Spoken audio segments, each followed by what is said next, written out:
தொடர்ந்து மத்திய அரசு கொண்டு வர திட்டங்கள் வந்து தமிழகத்தில் வந்து எதிர்ப்பு தெரிவித்து வராங்க. அதே மாதிரி எதிர்ப்பு தெரிவித்தா மதுரை எய்ம்ஸ் மருத்துவமனை வந்ததுக்கும் எதிர்ப்பு தெரிவிச்சிருக்கணும். இப்போ இன்னைக்கு தூத்துக்குடியில் ராக்கெட் அதற்கு மதுரை எய்ம்ஸ்லாம் காங்கிரஸ் ஆட்சியில் கொண்டு வரப்பட்டது. ஏவுகணை டாக்டர் மன்மோகன் சிங் ஏவுகணை தளம் அமைப்பதற்கு வித்திட்டது இவங்களா கொண்டு வந்தாங்க. அதெல்லாம் காங்கிரஸ் காலத்தில் போடப்பட்ட திட்டங்கள். இவர் நடைமுறைப்படுத்துறதுக்கு எவ்வளவு 10 ஆண்டுகள் ஆகி போச்சு. இப்ப எய்ம்ஸ் வந்துருச்சா? திறந்துட்டோமா? நம்ம இங்க 2014க்கு முன்னாடி கொண்டு வந்த திட்டம் அது. இவங்க 24 வரைக்கும் 25 வரைக்கும் என்ன பண்ணிட்டு இருந்தாங்க? ஆகையால ஒன்றிய அரசு தொடர்ந்து தமிழ்நாட்டை புறக்கணிக்கிறது.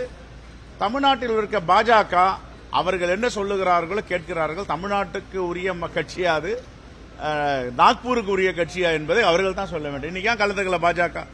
தமிழ்நாட்டு நலனில், தமிழ்நாட்டு எதிர்காலத்தில் அக்கறையுள்ள கட்சிகள் அதிமுக உட்பட அனைவரும் கலந்து கொண்டார்கள். பாஜக ஏன் கலந்துக்கல? இதான் பாரதிய ஜனதா கட்சியின் உண்மையான முகம். இந்த முகத்தை தமிழ்நாட்டு மக்கள் தெரிந்து வைத்திருக்கிறார். சாப்கோ நிதி வந்து தமிழக அரசு எதுவுமே வந்து செலவு பண்ணாங்க. 450 கோடி ரூபாய் வரைக்கும் சொல்றது யாருங்க? இதுதான் இல்ல, அது வெள்ளை அறிக்கை கொடுக்க சொல்லுங்க. இப்ப நிதியே கிடையாதுங்க. எந்த நிதி இருந்தாலும் செலவு பண்ண தயாரா இருக்காங்க. 10 ஆண்டுகளுக்கு முன்னாடி நிதி ஆதாரத்தை எல்லாத்தையும் சுரண்டி எடுத்துட்டு போயிட்டாங்க.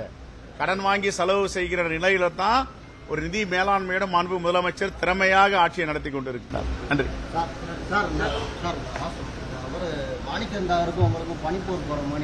ஒரு பனி போற இல்லங்க, வெயில் தான் அடிக்குது. எங்க பனி இருக்கு? அதெல்லாம் ஒன்னும் கிடையாது. அவர் எங்க காங்கிரஸ் கட்சியில ஒரு மூத்த தலைவர், நான் மதிக்கக்கூடியவர், என்னை விட 10 வயசு இளையவர். இருந்தாலும் நான் அவரை எப்பொழுதும் மதிக்கின்றேன். அவரும் என்ன மதிக்கிறார். ஒரு பிரச்சனையும் கிடையாது. உங்களை மாதிரி யாராவது பிரச்சனை பண்ணாம இருந்தா சரி. எதுக்கு ஒண்ணுமே முகாம் இல்லையே? ஒண்ணுமே இல்லையே.